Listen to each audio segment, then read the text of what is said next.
Olá, amigos do Notícias Agrícolas, voltamos direto aqui da AgroBrasília 2023, agora para a gente falar de alta produtividade nas lavouras de modo em geral, mas para a soja a gente tem visto aí aqueles 3 dígitos sempre aí na lembrança do produtor, alcançar as 100 sacas por hectare.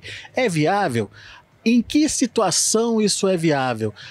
Como o produtor deve pensar para chegar a atingir esse nível de produção, de produtividade? Aqui comigo está o professor Sérgio Abud, ele é da Embrapa Cerrados, ele é supervisor de transferência de tecnologias e, obviamente, está em contato com todas essas novas tecnologias que podem, de alguma forma, ajudar o produtor a superar essa barreira dos 3 dígitos.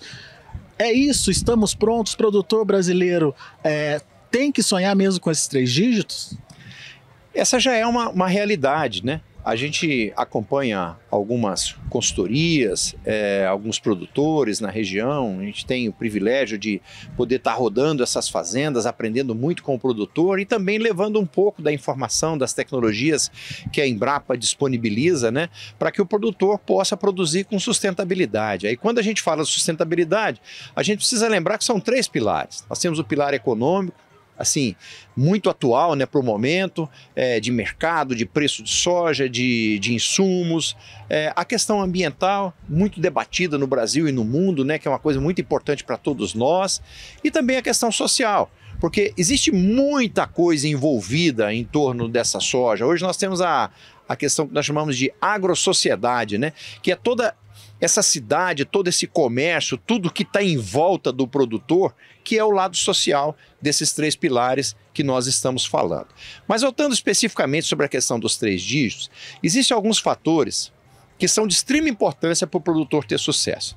A primeira coisa é a construção da fertilidade do solo. E fertilidade não é só química, ela é química, física e biológica. Um dos grandes problemas que tem feito com que a média da produtividade brasileira ainda esteja abaixo dos 60 sacos são as manchas. Quando a gente fala de manchas, são aquelas áreas marginais, ou seja, aquelas áreas que não têm aquela grande aptidão para a produção agrícola, né? E nós temos aquelas áreas, aquelas micro-áreas, aquelas manchas dentro da lavoura que puxam a produtividade muito para baixo. Em alguns casos, nós temos essas manchas produzindo abaixo do custo de produção. Então, o custo de produção é muito alto, mas nós temos áreas que a produção é abaixo do custo de produção, a produção dela. Então, é importante o produtor corrigir essas manchas, fazer um trabalho especial nessas áreas de mancha para elevar o teto produtivo para cima do custo de produção dele, porque senão ele toma prejuízo.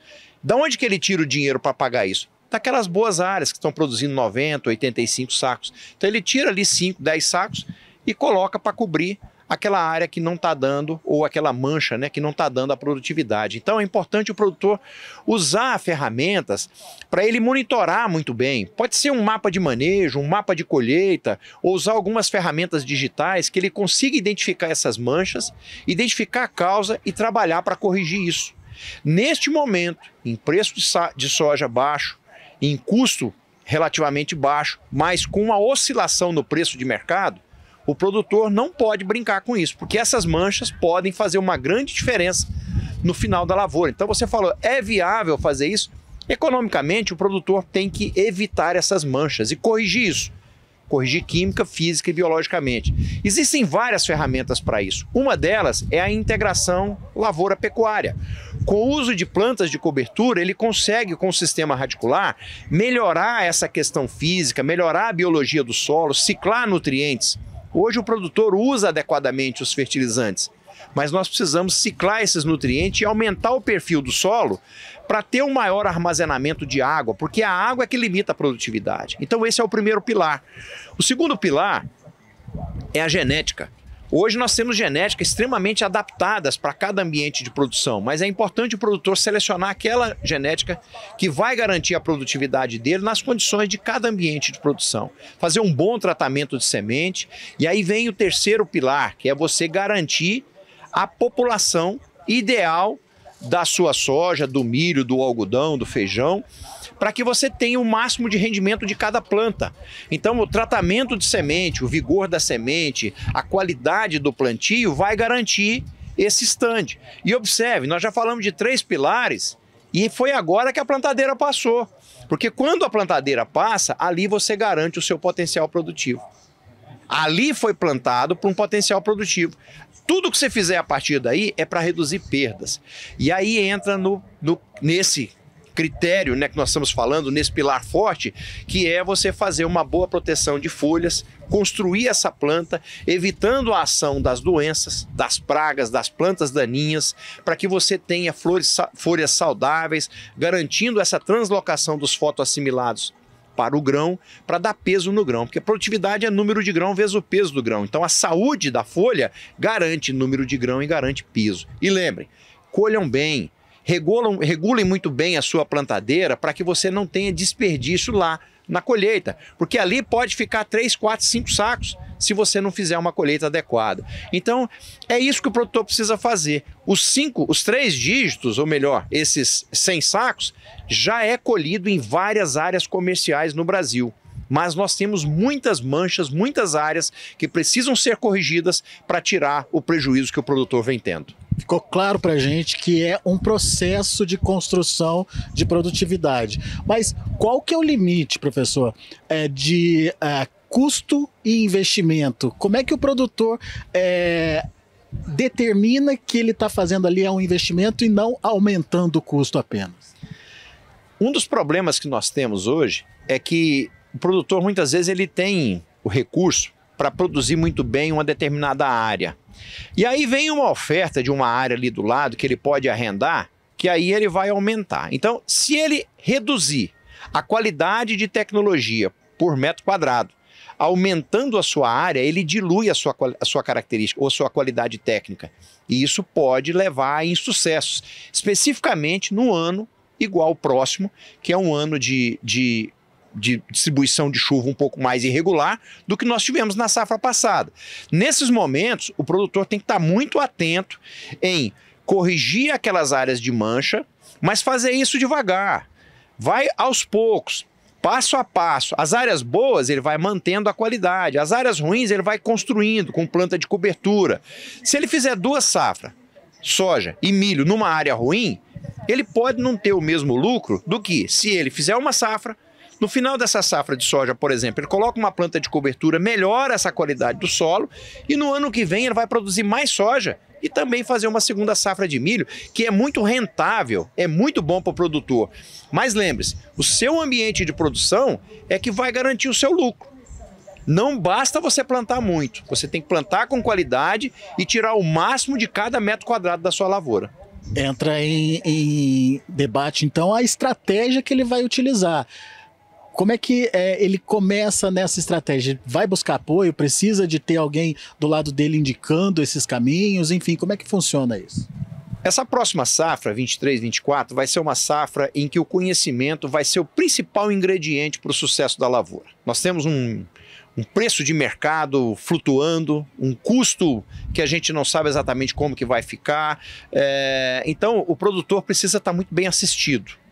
Tem que buscar conhecimento.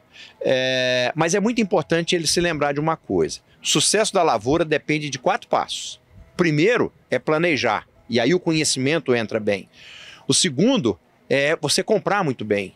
Um bom planejamento, você compra muito bem para você poder ter um custo de produção razoável dentro da sua necessidade. O terceiro passo é produzir. Isso o produtor faz muito bem. Ele é um exemplo para o Brasil e para o mundo. Mas tem o 4º passo, que é vender bem. Então, programar, comprar, produzir e vender são os 4 passos importantes para você manter a sua estrutura muito bem.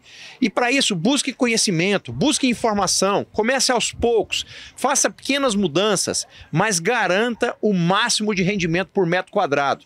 Porque, a exemplo de outros países, esse metro quadrado que você tem hoje pode custar muito caro no futuro. Então, tire o máximo de rendimento de cada metro quadrado da sua lavoura, que você vai ter sucesso hoje e sempre. Desses 4 pilares aí que o senhor colocou, comercialização ainda é o problema do produtor ou ele ainda peca nos outros três de alguma forma? O primeiro pilar, que é o planejamento, a gente tem alguns problemas, porque assim, o produtor brasileiro, ele é um exemplo, né, como nós falamos aqui. Mas a gente tem que tomar muito cuidado de você aumentar a área sem critério. Então, assim, busque informações sobre cada área, cada metro quadrado que você planta para você não ter insucesso nessas áreas. Então, uma boa orientação funciona bem ali. Outra coisa, você precisa de usar soluções tecnológicas e não produtos. Qual a diferença disso? Produto é qualquer coisa que você compra lá no mercado e usa na sua lavoura e fica livre dele. A solução tecnológica é aquilo que você sabe que tem um problema, você compra aquele produto que vai resolver o seu problema, aí é que ele passa a ser uma solução, e quando ele resolve o seu problema, você tem sucesso. Não use o produto simplesmente por usar. Saiba o que é necessário, escolha muito bem, com um bom preço, um produto de qualidade e faça um bom uso dele. Porque produzir, o produtor faz muito bem. O terceiro ponto, dentro da sua pergunta, é a questão daquela dúvida da venda. Então, assim, eu já tenho 44 anos que trabalho com soja, já vi muitos momentos em que o produtor fica muito indeciso. E aí, eu vendo agora, eu espero um pouco mais, né? Então, assim, busca uma boa orientação. Eu vejo produtores muito antigos que eles sempre falam, olha, eu preciso garantir o meu custo de produção. Se eu garantir o meu custo de produção, depois eu tenho um pouco mais de flexibilidade para eu fazer o negócio de acordo com a disponibilidade do mercado. Mas busque orientação. Orientação é sempre muito bom e isso ajuda muito o produtor a ter sucesso e garantir que ele se mantenha no mercado por muito mais tempo. Tá aí então dicas preciosíssimas, principalmente diante de uma nova safra desafiadora, como foi colocado pelo professor Sérgio Abud aqui. Você precisa estar preparado para superar esse momento e, obviamente, o sucesso da sua produção, da sua produtividade, batalhar por ele, fazer que de forma mais eficiente você consiga obter resultados positivos aí no seu bolso. Daqui a pouco a gente volta com outras informações direto aqui da AgroBrasília 2023.